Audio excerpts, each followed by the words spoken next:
və Audi. Audi dostlar, ən böyük stendlərdən biri. Sözün əsl mənasında şou göstərirlər almanlar burada. Yəni əslində qalanda çox sevdiyim brendlərdən biridir. Bu Audi Q06 e-tron çox bəyəndiyim bir avtomobildir. Ümumiyyətlə Audi'nin Q04'ü, Q05'i, Q06'sı çox möhtəşəmdir. Sözün əsl mənasında bir kinoteatr düzəldiblər burada. Yəni maşınlardan daha çox tarix, nə bilim, dizayn, onların motorsportda göstərdiyi performanslar və s.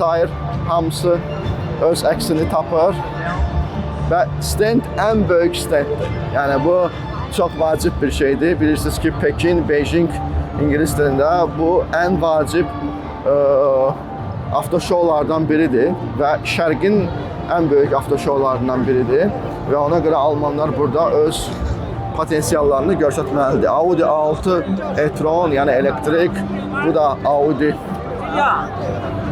A6 yenidən e-tron. Bu da Audi A5 və Audi A5L Sportback. Mən bilirsiniz ki, Alman avtomobillərini çox sevirəm. Özüm də Audi həvəskarıyam və ondan istifadə edirəm. Audi, belə deyim, qiymətinə görə məncə Audi A7-yə baxırıq indi.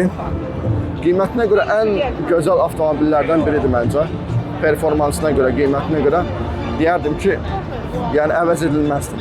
Komfortuna görə və s. möhtəşəm bir şeydir. Audi A5L. Bu Audi A6L'in arxası. Bilirsiniz də, Kitayda bütün avtomobillər L olur, long olur. Yəni Almaniyadan fərqli olaraq onlar sevirlər ki, avtomobil L olsun, long olsun, arxa qapısı böyük olsun. Fikir verin. Audi A6 yenə də L e-tron. Bu ucu elektrikdir. Quattro. Möhtəşəm bir şey. Belə dostlar, bu da Audi qısa Beijingdən.